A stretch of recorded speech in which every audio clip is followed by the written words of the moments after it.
بسم اللہ الرحمن الرحیم الحمد للہ رب العالمین والصلاة والسلام علی رسولہ الامین والعاقبۃ للمتقین اما بعد فاعوذ باللہ من الشیطان الرجیم بسم اللہ الرحمن الرحیم رب اشرح لی صدری ویسر لی امری واحلل عقدۃ من لسانی یفقہوا قولی۔ السلام علیکم ورحمۃ اللہ وبرکاتہ۔ اللہ سبحانہ وتعالیٰ کی توفیق سے آج انشاءاللہ تعالی ہم لوگ جو سلسلہ شروع کرنے جا رہے ہیں وہ قیامت کی علامت میں سے ایک علامت ہے دجال کا خروج۔ اللہ سبحانہ وتعالیٰ نے اس دنیا کو بنائی اور دنیا میں اللہ سبحانہ وتعالیٰ نے بہت ساری زینتیں رکھی۔ اللہ سبحانہ وتعالیٰ کی اس دنیا کی چمک دھمک محض ایک دھوکہ ہے جس کی فی الحقیقت کچھ حیثیت نہیں ہے۔ یہ چمک دھمک اور یہ زینت اللہ سبحانہ وتعالیٰ نے انسانوں کی آزمائش کے لیے رکھی ہے، اور اس بات سے کسی کو بھی انکار نہیں ہے کہ بالآخر یہ دنیا اپنی تمام تر رنگینیوں کے ساتھ منتہا اجل کو پہنچ جانے والی ہے، ختم ہو جانے والی ہے، نیست و نابود ہو جانے والی ہے، ملیا میٹ ہو جانے والی ہے، چٹیل میدان ہو جانے والی ہے۔ اس یقینی خبر کے باوجود آج انسانیت دنیا کی آرائش، دنیا کی زیبائش میں کھو کر اپنی عاقبت کو فراموش کر چکی ہے، اپنی عاقبت کو بھول چکی ہے، اپنے عاقبت سے غفلت کی زندگی گزار رہی ہے۔ ہر کسی کو دنیا کمانے، مال اکٹھا کرنے، جائیداد بنانے اور دنیاوی عیش و آرام کا سامان جمع کرنے کی فکر ہے، لیکن کسی کو اخروی حساب کتاب اور اللہ تعالیٰ کے سامنے پیش ہونے کی کوئی فکر نہیں، الا ماشاء اللہ۔ ضرورت اس بات کی ہے کہ لوگوں کے سامنے واضح کر دیا جائے کہ ایک ایسا دن آنے والا ہے جس دن دنیا میں گزارے ہوئے ہر لمحے کا حساب ہوگا۔ لوگوں پر کیے ہوئے ظلم و ستم، جھوٹ، دھوکہ، فریب، قطع رحمی، بری ہمسائیگی اور اپنے پرائے کی معمولی سے معمولی حق تلفی کا بھی جواب دینا پڑے گا، اور وہ قیامت کا دن ہوگا جس کی اکثر و بیشتر علامات ظاہر ہو چکی ہے اور کچھ مستقبل قریب میں ظاہر ہونے والی ہے، کہ جس کے بعد کسی کی توبہ بھی قبول نہیں ہوگی۔ لہٰذا چاہیے کہ جلد از جلد صراط مستقیم کو انسان اختیار کر لے۔ اس کے لیے ہمیں قرآن اور سنت سے رابطہ قائم کرنا ہوگا، رابطہ مضبوط کرنا ہوگا، اللہ سبحانہ وتعالیٰ کے احکامات کو جاننا ہوگا، رسول اللہ صلی اللہ علیہ وسلم کے پیغامات کو سمجھنا ہوگا تاکہ ہم اپنی زندگی اسی کے مطابق گزار سکیں۔ قیامت کے اکثر و بیشتر علامات جو ظاہر ہو چکے ہیں اور کچھ جو مستقبل میں ظاہر ہونے والی ہے، اس میں سے ہی ایک ہے خروج دجال، جس کی انشاءاللہ تعالی ہم لوگ قرآن و سنت کی روشنی میں تفصیلات اس کی انشاءاللہ دیکھیں گے۔ فتنہ دجال، فتنہ یعنی آزمائش، دجال دجلہ سے ہے، بروزن نصرہ باب دجلہ یدجلو کا مصدر ہے۔ اس کا معنی خلط ملط کرنا، جھوٹ بولنا، دھوکہ دینا اور ملمہ سازی کرنا وغیرہ ہوتا ہے۔ دجال کا معنی ہے بہت زیادہ جھوٹا اور دھوکے باز۔ امام ابن کثیر رحمۃ اللہ علیہ نے دجال کا معنی بیان کرتے ہوئے یہ لکھا ہے کہ ای کذابون مموہون، یعنی دجال سے مراد جھوٹے اور خلاف واقع بات سنانے والے لوگ ہیں۔ اور اس لفظ دجال کی تشریح میں انہوں نے مزید یہ فرمایا ہے کہ وَأَصْلَحُ الدَّجْلِ الْخَلَط، دراصل دجل خلط ملط کر دینے کا نام ہے۔ دجال کے بارے میں لسان عرب میں یہ لکھا ہے کہ وَالدَّجَلُ هُوَ الْمَسِيحُ الْكَذَّابُ وَإِنَّمَا دَجْلُهُ سِحْرُهُ وَكِذْبُهُ، دجال سے مراد ہے کہ جھوٹا مسیح، اور یقیناً اس کے دجل سے مراد اس کا جادو اور اس کا جھوٹ ہے۔ اور لسان العرب میں مزید فرماتے ہیں کہ مسیح دجال یہود کا ایک آدمی ہے جو اس امت کے آخر میں ظاہر ہوگا، اور اس کا نام دجال اس لیے رکھا گیا کیونکہ وہ حق کو باطل کے ساتھ خلط ملط کرے گا، ملاوٹ کرے گا۔ اور اسی طرح سے الماجم الوسیط میں لفظ دجال کا معنی اس طرح سے لکھا گیا ہے کہ الکذاب المموہ المدعی، بہت زیادہ جھوٹ بولنے والا اور خلاف حقیقت بات کا دعویٰ کرنے والا۔ اور مسیح اس کو اس لیے کہا جاتا ہے کیونکہ مسیح کا ایک معنی ہوتا ہے بہت زیادہ سیاحت کرنے والا شخص، اور چونکہ یہ دجال جو ہے اپنے فتنے کو پھیلاتا ہوا پوری دنیا کی سیاحت کر جائے گا، اسی لیے اسے مسیح کہا جاتا ہے۔ اور اس بات کی مزید وضاحت ہوتی ہے صاحب قاموس کی اس دلیل سے کہ الدجال المسیح لأنہ یا ام الارض، دجال کو مسیح اس لیے کہتے ہیں کیونکہ وہ پوری دنیا، پوری زمین اپنی لپیٹ میں وہ لے لے گا۔ اب سوال اٹھتا ہے یہ کہ کیا دجال کا ظہور یقینی ہے؟ تو دجال کے ظہوری یقین، اس کا جو ظہور ہوگا وہ یقینی ہے۔ اس کے بارے میں رسول اللہ صلی اللہ علیہ وسلم سے ہمیں دلیل ملتی ہے کہ حضرت حذیفہ بن اسد غفاری رضی اللہ عنہ سے روایت ہے کہ انہوں نے فرمایا کہ ہم لوگ وہاں ایک دوسرے سے گفتگو کر رہے تھے کہ رسول اللہ صلی اللہ علیہ وسلم تشریف لائے، اور انہوں نے دریافت کیا کہ تم لوگ کیا باتیں کر رہے ہو؟ تو صحابہ کرام نے عرض کیا کہ ہم لوگ قیامت کا ذکر کر رہے تھے۔ تو آپ صلی اللہ علیہ وسلم نے فرمایا کہ قیامت اس وقت تک قائم نہیں ہوگی جب تک تم 10 نشانیاں نہ دیکھ لو۔ جب 10 نشانیوں کے بارے میں نبی کریم صلی اللہ علیہ وسلم نے فرمایا تو اس میں ایک نشانی دجال کا خروج بھی تھا۔ تو یہ ثبوت ہے کہ قیامت سے پہلے دجال کا ظہور ہوگا، اور قیامت کی ایک بہت بڑی نشانی ہے یہ۔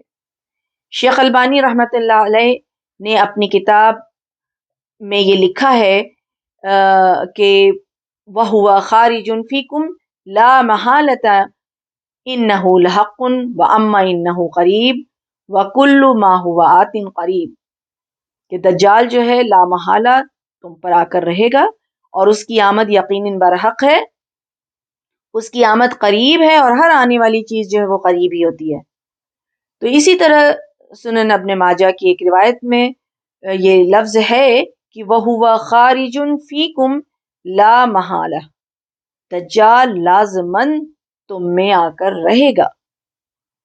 سعودی مستقل فتویٰ کمیٹی مسیح دجال کا خروج بتاتے ہیں کہ صحیح اور متواتر احادیث سے ثابت ہے، اور یہ قیامت کی نشانیوں میں سے ہے۔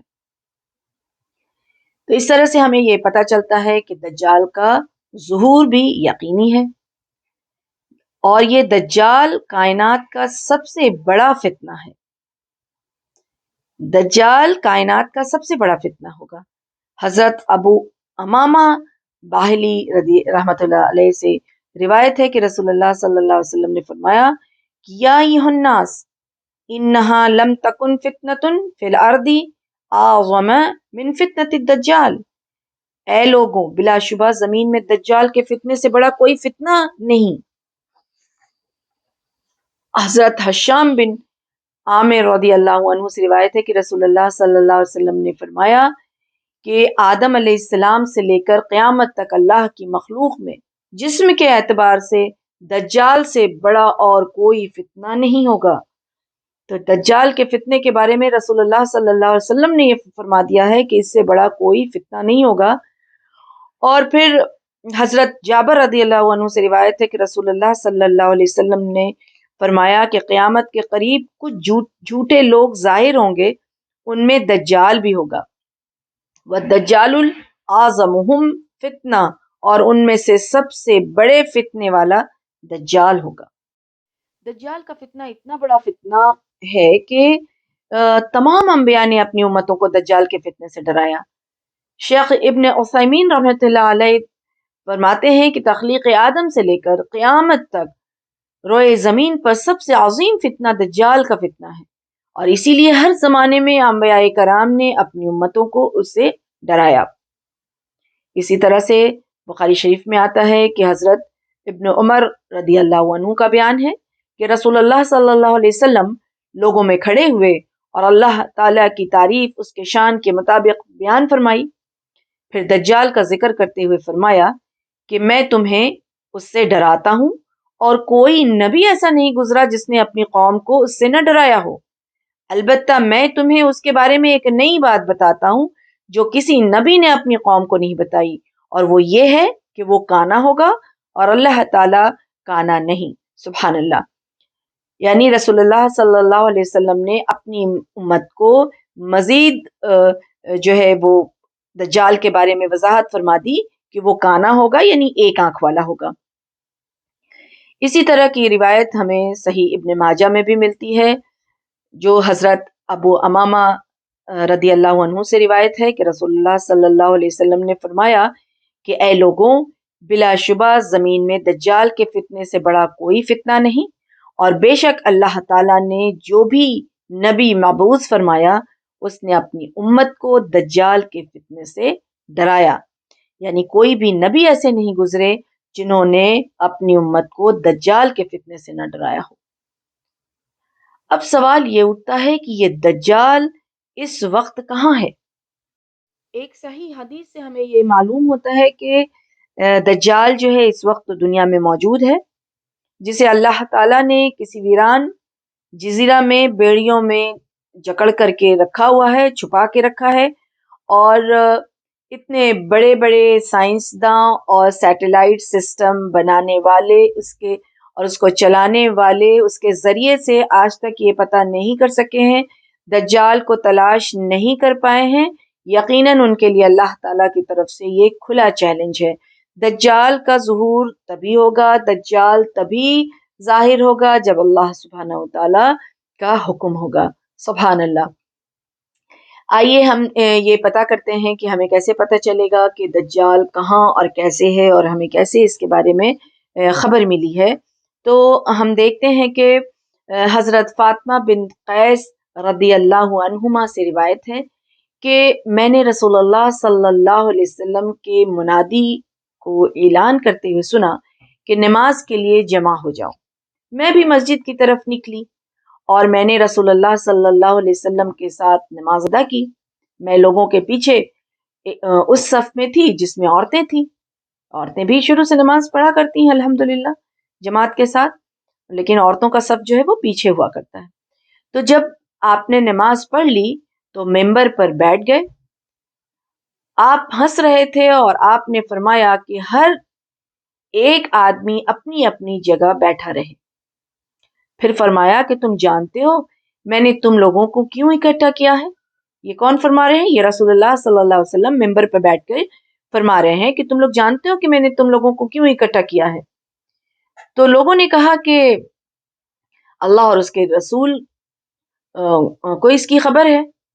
آپ صلی اللہ علیہ وسلم نے فرمایا اللہ کی قسم میں نے تم کو رغبت دلانے یا ڈرانے کے لیے جمع نہیں کیا، بلکہ اس لیے جمع کیا ہے کہ تمیمت داری ایک نصرانی تھا، وہ آیا اور اس نے بیعت کی اور مسلمان ہو گیا، اور مجھ سے ایک حدیث بیان کی جو اس حدیث کے مواقف تھی جو میں تمہیں دجال کے بارے میں بیان کیا کرتا تھا۔ اس نے کہا کہ وہ لخم اور جزام قبیلے کے 3 آدمیوں کے ساتھ بحری جہاز میں سوار تھا، یعنی سمندر میں پانی والے جہاز میں وہ تمیمت داری جو تھا وہ سوار تھا۔ مہینے بھر جو ہے وہ بحری موجوں میں جو ہے وہ اس کی کشتی جو ہے وہ کھیلتی رہی، یعنی کہ وہ سمندر میں طوفان آ گیا اور کشتی جو ہے وہ ڈگمگا گئی، اور مہینے بھر وہ لوگ ادھر کے ادھر ہوتے رہے، یہاں تک کہ کشتی جو ہے وہ مغرب کی طرف ایک جزیرے پر وہ چلی گئی، وہاں پہ ٹک گئی، اور ایک وہ چھوٹی سی کشتی پر وہ لوگ سوار ہوئے اور جزیرے میں جا کر کے اترے، جہاں انہیں گھنے بالوں والا ایسا ایک جانور نظر آیا جس کے منہ اور دم کی شناخت یعنی اس کی پہچان بھی جو بہت ہی مشکل تھی، ناممکن تھی۔ تو انہوں نے پوچھا کہ تو کون ہے؟ تو اس جانور نے کہا کہ میں جاسوس ہوں۔ جو لوگ کشتی میں سوار تھے اور وہ کشتی چونکہ طوفان کی وجہ سے ڈگمگا گئی اور پھر ایک کنارے پر جب لگی، اور جب یہ جانور ان لوگوں کو نظر آیا تو ان لوگوں نے اس جانور سے پوچھا کہ تم کون ہو؟ تو جانور نے کہا میں جاسوس ہوں۔ انہوں نے کہا کس کا جاسوس؟ تو اس جانور نے جواب دیا، اس شخص کی طرف چلو جو ایک ویران جگہ میں ہے اور تمہاری خبر کا مشتاق ہے وہ۔ تو تمیم نے کہا کہ پھر ہم تیز تیز چلتے ہوئے اس جگہ پہ، ویران جگہ میں داخل ہو گئے۔ تو وہاں ہم نے اتنا بڑا انسان دیکھا کہ ویسا قد آور آدمی کبھی نہیں دیکھا تھا، مگر وہ جکڑا ہوا تھا، یعنی زنجیر میں وہ جکڑا ہوا تھا۔ اس کے دونوں ہاتھ گردن کے پیچھے اور پاؤں ٹخنوں کے ساتھ مضبوط لوہے سے بندھے ہوئے تھے۔ تو تمیم جو ہے فرماتے ہیں کہ ہم نے کہا کہ تو کون ہے؟ تو اس نے کہا کہ میری خبر تو حاصل کر ہی لے گا، یہ بتاؤ تم کون ہو؟ تو لوگوں نے کہا کہ ہم عرب والے ہیں، اہل عرب ہیں، اور ایک سمندری جہاز میں جو ہم لوگ سفر کر رہے تھے، تو سمندر میں چونکہ طغیانی آ گئی، طوفان آ گیا، ہم لوگ پھنس گئے، جس کی وجہ سے 1 مہینے بھر ہمارا جو ہے جہاز جو ہے وہ موجوں کا شکار ہوتا رہا۔ پھر اس جزیرے کے قریب پہنچے تو ایک چھوٹی کشتی میں بیٹھ کر کے ہم اس جزیرے میں داخل ہو گئے۔ تو ہمیں یہ جانور ملا جس کے بالوں کی کثرت کی وجہ سے ہم تو اس کے منہ اور پشت کو بھی معلوم نہیں کر پا رہے تھے۔ تو ہم نے اس سے پوچھا کہ تو کون ہے؟ تو اس نے کہا کہ میں جاسوس ہوں، اور تم اس ویران جگہ میں موجود ایک آدمی کی طرف چلو جو تمہاری خبر کا مشتاق ہے۔ تو ہم جلدی سے تمہاری طرف چلے آئے ہیں، اور ہم تو اس کو شیطان سمجھتے ہیں۔ تو دجال نے جواب دیا کہ مجھے شام کی نخلستان کی خبر دو۔ اب وہ سوال کر رہا، وہ خود نہیں بتا رہا ہے کہ ہم کون ہیں، اور وہ پوچھے جا رہا ہے۔ تو دجال نے پوچھا تمیم اور ان کے ساتھ جو لوگ تھے ان سے کہ مجھے جو ہے وہ شام کی نخلستان کی خبر دو۔ ہم نے کہا اس کی کون سی خبر تم کو چاہیے؟ تو اس نے کہا کہ وہ پھل لاتا ہے۔ ہم نے کہا ہاں۔ تو اس نے کہا کہ قریب ہے کہ وہ پھل نہیں لائے گا۔ پھر اس نے بحر تہبر کی خبر پوچھی کہ کیا وہاں پانی رواں دواں ہے؟ تو میں نے کہا کہ ہاں وہاں خوب پانی رواں دواں ہے۔ پھر اس نے کہا کہ قریب ہے کہ وہ خشک ہو جائے گا۔ پھر اس نے کہا کہ مجھے شام کے چشمے کے متعلق بتاؤ کہ کیا اس میں پانی موجود ہے، اور کیا لوگ اس کے پانی سے کھیتی باڑی کرتے ہیں؟ تو ہم نے کہا کہ ہاں اس میں پانی بھی ہے اور لوگ اس پانی سے کھیتی باڑی بھی کر رہے ہیں۔ تو اس نے کہا مجھے عرب کے نبی کی خبر دو۔ تو ہم نے کہا کہ وہ مکہ سے ہجرت کر کے مدینہ جا پہنچا ہے۔ تو اس نے کہا کہ کیا اس نے اہل عرب سے لڑائی کی ہے؟ تو ہم نے کہا کہ ہاں۔ تو اس نے کہا کہ پھر نتیجہ کیا رہا؟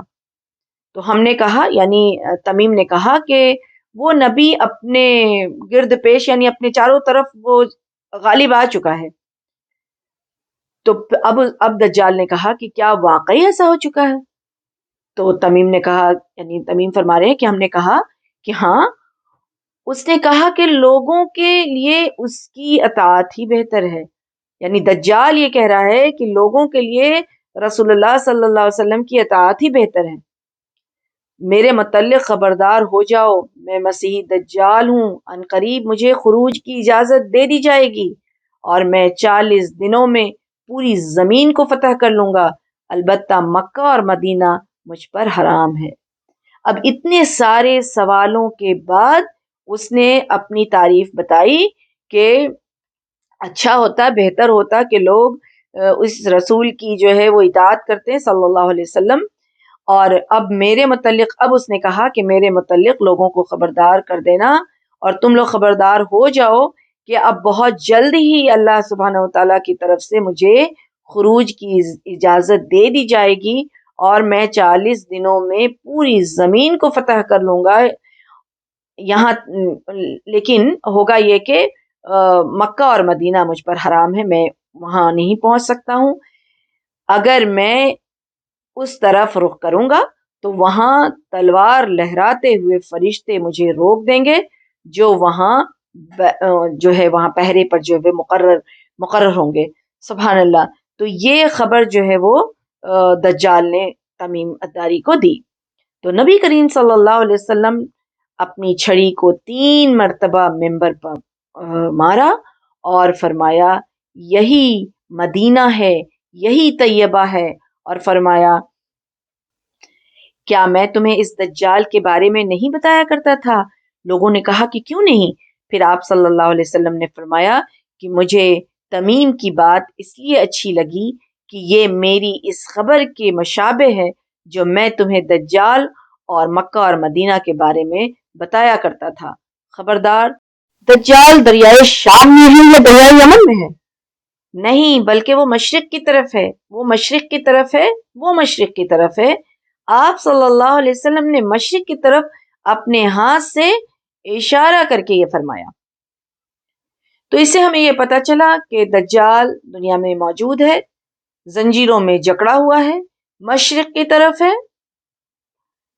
لیکن دجال کے موجود ہونے کے متعلق ایک رائے یہ بھی ہے کہ دجال اس وقت دنیا میں موجود نہیں، کیونکہ نبی کریم صلی اللہ علیہ وسلم نے اپنی زندگی کے آخری دنوں میں یہ فرمایا تھا کہ 100 سال کے آخر تک روئے زمین پر کوئی ایسا نفس باقی نہیں رہے گا جو اس وقت موجود ہے، اور ہمیں یہ حدیث جو ہے وہ مسلم شریف میں ملتی ہے۔ تو رسول اللہ صلی اللہ علیہ وسلم نے یہ فرمایا تھا کہ کوئی بھی نفس باقی نہیں رہے گا جو اس وقت موجود ہے 100 سال کے آخر تک۔